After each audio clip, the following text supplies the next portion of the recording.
Hello guys, कैसे हैं आप लोग। आशा अच्छे होंगे, आप लोगों की पढ़ाई अच्छी चल रही होगी।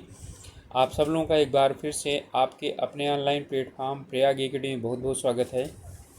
आज हम लोग उपस्थित हुए हैं आप लोगों को एक वैकेंसी से संबंधित सूचना देने के लिए, जो उत्तराखंड लोक सेवा आयोग के द्वारा जारी की गई है। ओके, तो ये वैकेंसी है उत्तराखंड में, यानी कि यूके में पीसीएसजे से संबंधित जो है ये वैकेंसी है। तो इसमें नाम देख लीजिए, उत्तराखंड न्यायिक सेवा सिविल न्यायाधीश कनिष्ठ श्रेणी। ठीक है, परीक्षा 2023, ये 2023 की वैकेंसी है। ठीक है, तो उत्तराखंड जुडिशियल सर्विस सिविल जज जूनियर डिवीज़न एग्ज़ाम 2023 इसके लिए है। और आज से इसका जो मेन डेट है, यानी जो तारीख है, वो बता देते हैं आप लोगों को। आज 16 मई है और आज से इसका शुरुआत हो गया है ऑनलाइन एप्लीकेशन, और लास्ट डेट है 5 जून 2025, और फीस भी जमा करने की अंतिम तारीख 5 जून ही है। और ऑनलाइन आवेदन पत्र में संशोधन के लिए 11 जून से 21 जून तक जो है वो खुला रहेगा। ठीक है, विंडो खोली जाएगी। तो और आगे विस्तार से इसके विषय में जानकारी आप लोगों को उपलब्ध कराई जाए। इससे पहले आप लोगों से रिक्वेस्ट है कि चैनल में नए हैं या चैनल को अभी तक आप लोगों ने सब्सक्राइब नहीं किया है तो ज़रूर सब्सक्राइब कीजिए।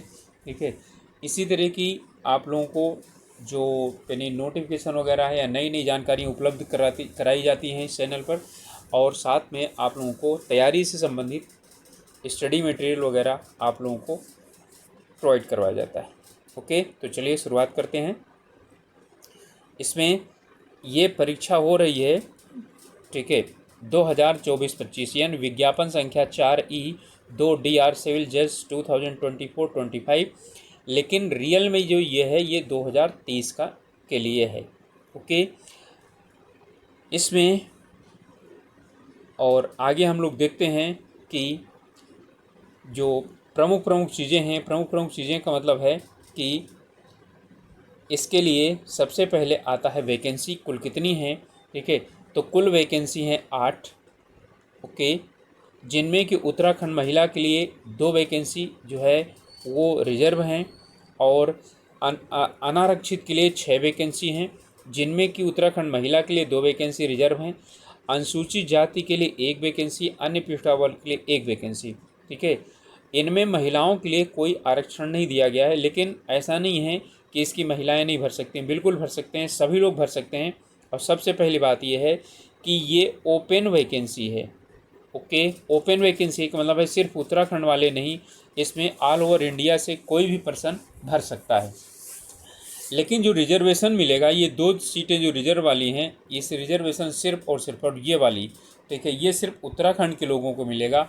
ठीक है, कहीं और बाहर के लोगों को नहीं मिलेगा। ठीक है, ओके, ये जो पद यानी कि पद है वो राजपत्रित और अस्थाई है। ओके, और वेतनमान यहाँ पर 77,840 से लेकर के 1,36,530। ठीक है, तो ये 2020 शासनादेश के अंतर्गत आता है। अब हम लोग जानेंगे कि इसमें जो शैक्षिक योग्यताएं हैं वो क्या होनी चाहिए। तो 2 तरह के हैं, यानी कि अनिवार्य शैक्षिक योग्यता, ठीक है, और फिर उसके बाद जो है आप लोगों को कुछ ऐसी हैं जो ज़रूरी यानी कि योग्यताएं होनी चाहिए। तो उत्तराखंड न्यायिक सेवा प्रथम संशोधन 2006 के अनुसार इसकी जो शैक्षिक यानी कि योग्यताएं होनी चाहिए, क्या होनी चाहिए, उत्तराखंड में विधि द्वारा, वैसे ये उत्तराखंड में नहीं भारत में होना चाहिए, भारत में विधि द्वारा स्थापित अथवा इस निमित्त राज्यपाल द्वारा मान्य भारत के किसी भी विश्वविद्यालय से विधि स्नातक, यानी कि कम से कम LLB होना चाहिए, कम से कम। ओके, देवनागरी लिपि का, यानी कि देवनागरी लिपि में हिंदी का सम्यक ज्ञान, यानी हिंदी का सम्यक ज्ञान होना चाहिए। कंप्यूटर संचालन का आधारभूत जानकारी होना चाहिए।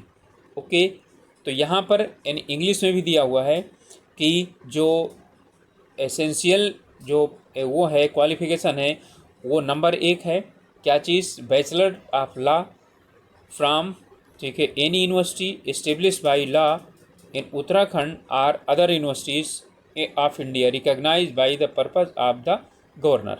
Okay, must process thorough knowledge of Hindi in Devanagari script, Hindi आनी चाहिए और वो भी देवनागरी में ही लिखी जाती है। Basic knowledge of computer operation ये होना चाहिए। ओके, अब यहाँ पर जो आयु है और आयु की गणना कब से की जाएगी, देखिए तो आयु की गणना 1 जनवरी 2025 से की जाएगी और न्यूनतम आयु 22 वर्ष होनी चाहिए और अधिकतम आयु 35 वर्ष होनी चाहिए। ओके, तो न्यूनतम आयु 22 वर्ष और अधिकतम आयु 35 वर्ष होनी चाहिए। उत्तराखंड के अनुसूचित जाति, अनुसूचित जनजाति और ओबीसी, ठीक है, जो अभ्यर्थी हैं उनमें अधिकतम आयु में छूट दी जाएगी।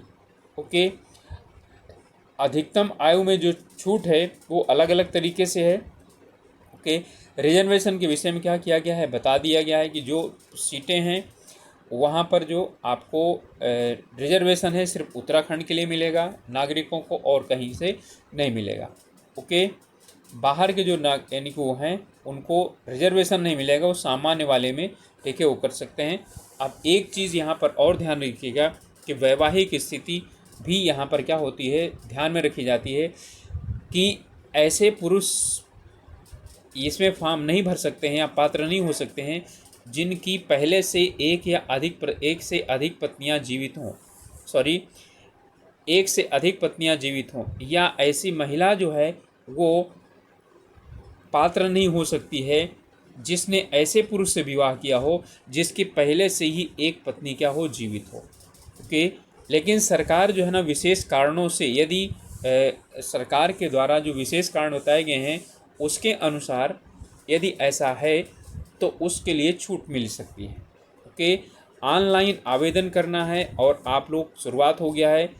ये वेबसाइट है psc.uk.gov.in, ठीक है, यहाँ पर जा कर के और क्या कर सकते हैं, अप्लाई में यानी कि वहाँ पर चुनेंगे और फिर है अप्लाई, और अप्लाई में जा कर के बिल्कुल जो है ना अप्लाई करेंगे।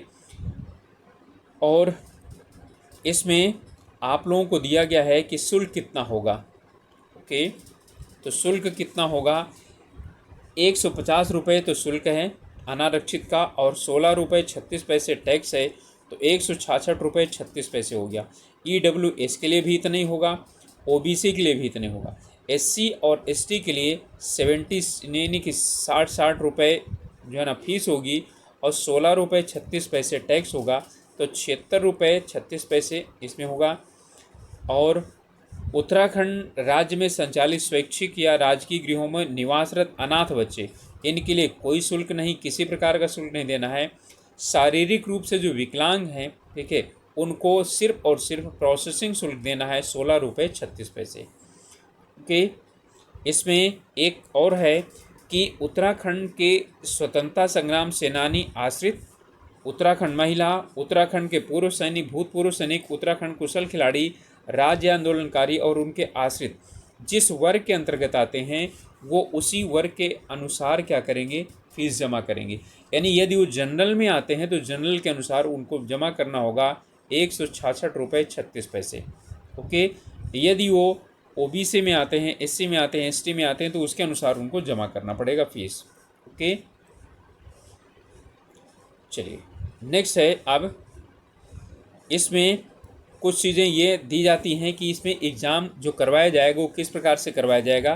ठीक है, तो एग्ज़ाम इसमें कुछ इन्होंने दिया हुआ है कि प्रारंभिक परीक्षा की जाएगी, उसके बाद मुख्य परीक्षा आयोजित की जाएगी और फिर कंप्यूटर संचालन का क्या होगा, प्रायोगिक परीक्षा ली जाएगी। अर्थात ठीक है, यानी कि कंप्यूटर संचालन देखा जाएगा और साक्षात्कार होगा। ठीक है, इसमें सभी के जो है ना अंक जोड़े जाएंगे। ओके, तो इसमें जो मुख्य परीक्षा में सफल अभ्यर्थी होंगे उन्हें क्या किया जाएगा, बुलाया जाएगा टाइपिंग के लिए और फिर इंटरव्यू के लिए। ओके, चलिए नेक्स्ट है हमारा, इसमें जो कुछ दिया गया है ये सब वो ही दिए गए हैं कि अनापत्ति प्रमाण पत्र कैसे कैसे वो करना है। अब इसके बाद यहाँ पर एक और देखिए, न्यूनतम आहार्यक अंक। ठीक है, तो इसमें है, इसमें श्रेणी के अनुसार, ठीक है, अर्थात जो जनरल हैं उन्हें कम से कम 50% या उससे अधिक अंक प्राप्त करना होगा। ठीक है, उसे ही जो है ना, अच्छा इसमें दिया हुआ है कि जो यानी कि उत्तराखंड न्यायिक सेवा नियमावली 2011 के प्राविधान अनुसार लिखित परीक्षा में 50% या उससे अधिक अंक या तत्सम श्रेणी यदि कोई हो तो प्राप्त करने वाले सभी अभ्यर्थी मौखिक परीक्षा के लिए पात्र होंगे, परंतु यह लिखित परीक्षा में कम से कम 40% या उससे अधिक अंक का तत्समान श्रेणी यदि कोई हो प्राप्त करने वाले अनुसूचित जाति यानी SC ST EWS और जनरल EWS और OBC 50% और 40% SC ST के लिए, ओके, और अन्य पिछड़ा वर्ग के लिए भी क्या है यानी 40% के लिए है, ओके।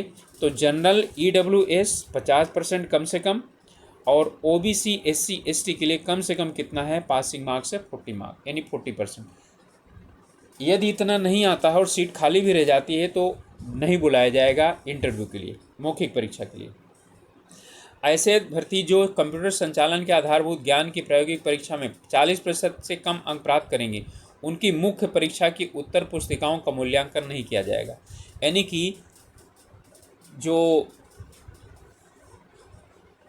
कंप्यूटर इफिशिएंसी टेस्ट है, ठीक है, उसमें 40% अंक प्राप्त करना आवश्यक है, ओके। चलिए, अब इसके बाद इसमें कुछ और भी चीज़ें थोड़ी बहुत ही अब वो रह गए हैं। एग्ज़ाम वगैरह के विषय में हम लोगों ने देख लिया है कि एग्ज़ाम में क्या होगा, इसका सिलेबस यहाँ पर जो है दिया गया है, ठीक है। चलिए देख लेते हैं, यहाँ सेंटर दिए गए हैं, सिर्फ 4 जगह सेंटर है, हल्द्वानी में, हरिद्वार में और देहरादून में और रुद्रपुर में, ठीक है। ये 4 जगह क्या हैं, सिर्फ और सिर्फ सेंटर हैं, ओके।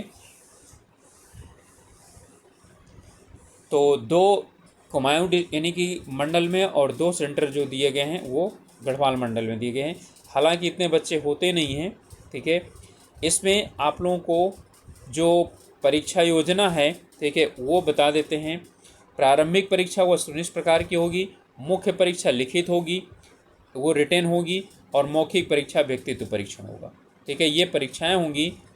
इसके बाद यानी कि यहाँ पर आपका जो प्रारंभिक परीक्षा है उसका पाठ्यक्रम क्या है, तो इसमें कुल जो है ना, इसमें 2 भाग होंगे, एक भाग 50 अंकों का और भाग 2 150 अंकों का, ठीक है। तो भाग 1 में और भाग 2 में आएगा क्या क्या, इसमें भाग 1 में आपका आएगा सामान्य ज्ञान, ठीक है, यानी कि इसमें जो करंट अफेयर है ये आएगा, ठीक है। और इसमें अंतर्राष्ट्रीय विधि, तटस्थता, नवीनतम लागू विधान, विशेषकर भारतीय संविधान, विधि, विकास और विधिक मामले, परंतु यहीं तक सीमित नहीं होंगे, ये आएंगे, ज़्यादातर इन पर ध्यान देना है, ठीक है। इसके बाद आपका सेकंड है, इनमें से जो है ना, यानी कि आपकी इनमें से निम्नलिखित विधियां क्या होंगी, सम्मिलित होंगी। 150 अंक का होगा, 150 क्वेश्चन होंगे। तो ये आपका लॉ का पेपर होगा।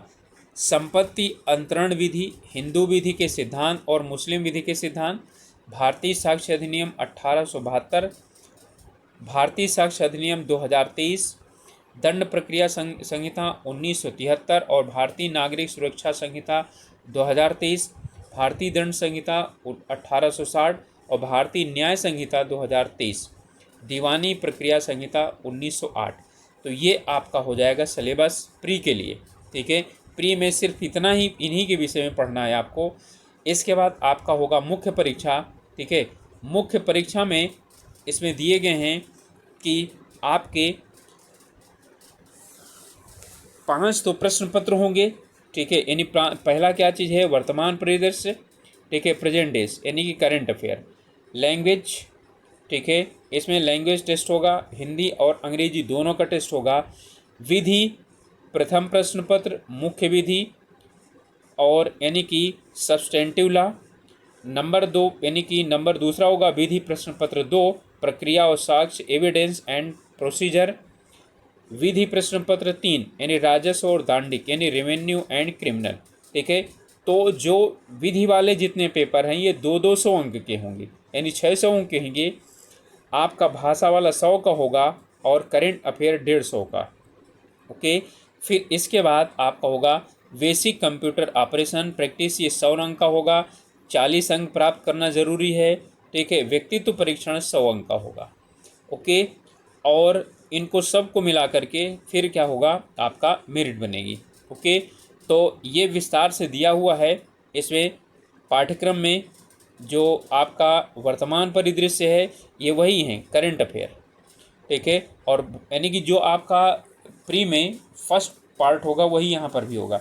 भाषा में अंग्रेजी का एक प्रस्तुत किया जाएगा, यानी कि पैसेज दिया जाएगा, और अभ्यर्थियों से अपेक्षा की जाएगी कि उसका वो क्या करें, अनुवाद न्यायालयों में बोली जाने वाली सामान्य देवनागरी लिपि में करें, और ये 30 अंक का होगा। ठीक है। इसी प्रकार से हिंदी का एक प्रश्न दिया जाएगा, उसे अंग्रेजी में करेंगे अनुवाद, और वो 30 अंक का होगा। और साथ ही साथ अंग्रेजी लेखन यानी इंग्लिश प्रेसिस राइटिंग, ये 40 अंकों की होगी। ओके। अब यहाँ पर आपका मुख्य विधि में ये आता है। ठीक है। और प्रक्रिया और साक्ष्य के अंतर्गत ये आता है, क्लियर दिया हुआ है आप लोगों का। और इसके बाद आपका 5वें में आता है राजस्व और दंड के अंतर्गत ये आते हैं। ओके। आपको इसमें जो कंप्यूटर है, कंप्यूटर ऑपरेशन में माइक्रोसॉफ्ट विंडो ऑपरेटिंग सिस्टम और माइक्रो ऑफिस ये चलाना क्या होना चाहिए, माइक्रोसॉफ्ट ऑफिस यानी माइक्रोसॉफ्ट विंडोज़ और माइक्रोसॉफ्ट ऑफिस में वर्क करना आना चाहिए। यानी उसे यानी करना, उसमें कहने मतलब है टाइप करना, और जो है उसमें सही और इधर उधर कहने मतलब है जो उसमें सारणी वगैरह बनाना वो आना चाहिए आप लोगों को। ओके। और इसके लिए जो है आपका 1 घंटे समय होगा, MCQ होंगे। ठीक है। और इसमें आपका आएगा, ठीक है, मिनिमम क्वालिफाइंग मार्क्स 40 होगा। अब क्लियर दिया हुआ है, paper shall be set from the given syllabus broadly taking 1 question from each. ठीक है। विंडोज़ और internet, MS Word, MS Access, MS Excel, MS PowerPoint. यहाँ से क्या होगा, each question shall have the 5 actions, ठीक है, to perform on the system, each having 4 marks. Okay. हर एक का क्या होगा, 4 अंक का होगा। ठीक है। और यह है print out of the output shall be taken and given for the invigilator. यानी यहाँ पर आपको ध्यान रखिएगा, MCQ नहीं होगा, ये होगा आपका 1, 2, 3, 4 और 5 क्वेश्चन होंगे आपके लिए। ठीक है। और 5 क्वेश्चन में 4 क्वेश्चन यानी कि 5 क्वेश्चन होंगे और 5 एक्शंस टू बी परफॉर्म। इसमें 5 चीज़ें आपको क्या करनी होंगी, यानी करना होगा, और आपको इनमें से system each having the 4 marks, और हर एक के क्या होंगे, 4-4 अंक होंगे। ओके। और फिर उसके बाद जो भी आप काम करेंगे उसमें से प्रिंट आउट निकाल कर इन्विजिलेटर को दे देंगे। ओके। फिर है वाइवा वाइस, यानी कि 100 नंबर का होगा व्यक्तित्व परीक्षण। ओके। इसमें जो है ना, यानी कि लिखित परीक्षा में क्या किया जाएगा, जोड़ा जाएगा, और जो कंप्यूटर का है वो नहीं जोड़ा जाएगा। ओके। क्लियर। ये इंग्लिश में भी इसका आपका एग्जामिनेशन और सिलेबस सब कुछ दिया गया है, एग्जाम पैटर्न और सिलेबस। ठीक है। इंग्लिश में भी दिया गया है, तो आप लोग डाउनलोड कीजिए और वहाँ से यानी कि अच्छी तरीके से इसे समझिए। फॉर्म भरने से पहले आप लोगों को ये जानना ज़रूरी है। ओके। और जो सर्टिफिकेट वगैरह हैं वो सर्टिफिकेट आपको इसमें दिए गए हैं, इस तरह से बनाना है। ओके। तो अन्य पिछड़े वर्ग के लिए ये बनाया हुआ है, और यहाँ पर अनुसूचित जाति अनुसूचित जनजाति के लिए अलग बना हुआ है, निःशक्तता प्रमाण पत्र के लिए अलग बना हुआ है। ठीक है। और इसमें EWS व CS वगैरह के लिए भी क्या चीज़ है, सब दिया गया है, और इंग्लिश में भी दिया गया है। तो ये आप लोगों का जानकारी थी, सिलेबस भी था, और इसमें आप जानते हैं कि करंट अफेयर का काफ़ी ज़्यादा महत्व होगा, लेकिन आपको अपने विषय का भी ज़्यादा अच्छी जानकारी होनी चाहिए। तो बहुत अच्छी वैकेंसी है, और 2-3 साल के बाद आई है। आप लोग ज़रूर इसको भरिए, जो LLB किए हैं, और तैयारी अच्छी तरीके से कीजिए। और जो है आप लोग जो इसमें सिलेबस दिया गया है, सिलेबस को जो है आधार मानिए, और फिर उसके बाद उसके अनुसार तैयारी करिए। ओके। तो मिलते हैं इसी तरह के इन्फॉर्मेशन लेकर के। आप लोगों से एक रिक्वेस्ट है, चैनल में नए हैं या चैनल को अभी तक सब्सक्राइब नहीं किया है तो प्लीज़ ज़रूर सब्सक्राइब कीजिए, और साथ ही साथ ठीक है अपनी पढ़ाई अच्छी तरीके से कीजिए और स्वास्थ्य का ध्यान रखिए। मिलते हैं अगले वीडियो में, तब तक के लिए ऑल द बेस्ट।